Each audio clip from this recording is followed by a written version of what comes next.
He came in and he was just like, look, basically your service is no longer needed.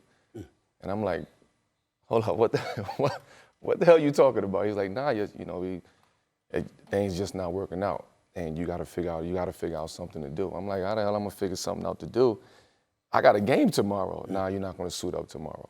He told me I wasn't gonna make the rotation. I'm like, I can't make a 9-man rotation. That's what you're trying to tell me? Part of my language, I felt like, I'm not even gonna lie. Like to sit there across from the GM president or the GM of the team and him tell you, listen, your services are no longer needed.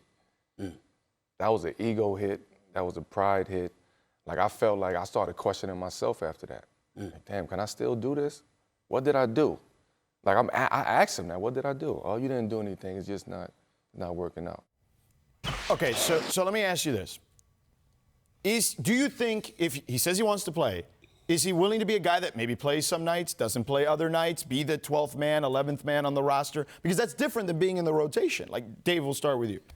Yeah, and that's what any team, and there's only about 20 open roster spots right now in the league, and maybe you cut that in half because some teams strategically keep one open because they want to have a chance to have some leverage in case something happens, an injury or something like that. That team would have to be convinced that he'd be okay with that. And if he says, I got my Black Ops gym, I'm there every day for the love of the game, well, maybe his love of the game will be DMPs, but playing 3-on-3 on the court before an actual NBA game.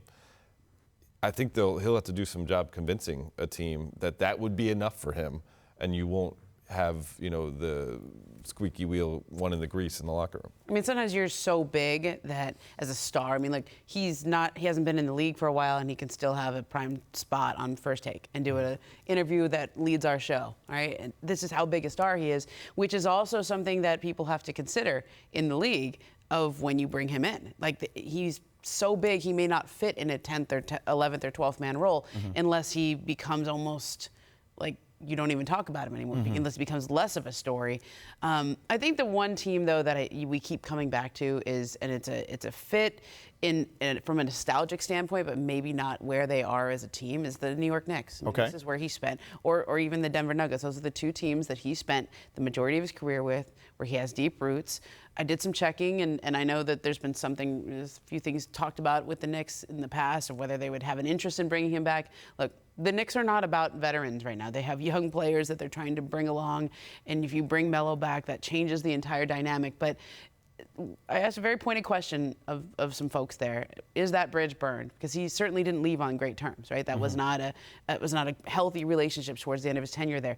The bridge is not burned. In fact, one person described it as he's still pretty well liked in New York. Jim Dolan doesn't have a bone to pick with him. He feels good about his relationship with Melo. And so I think if that one day aligns with where they are as a franchise, I could see a scenario where the same kind of way that the Heat did with Dwayne Wade when things didn't work out in Cleveland. I mean, you mentioned Denver. Bobby Marks, who works for us, does a great job, did some research. If Denver was to sign him, it makes them a tax team. So that could be prohibitive. Right. But you look at some of the teams, Dallas has a spot open.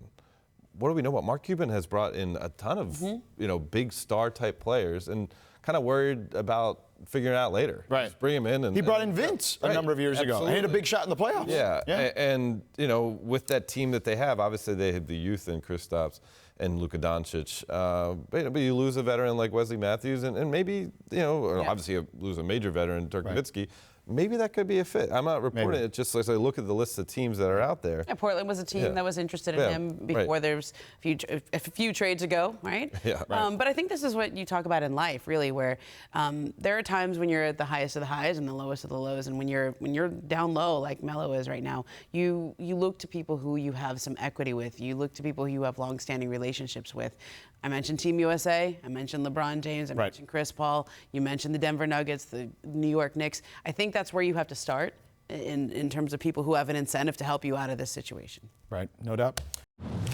Thanks for watching ESPN on YouTube. For highlights and analysis, check out the ESPN app.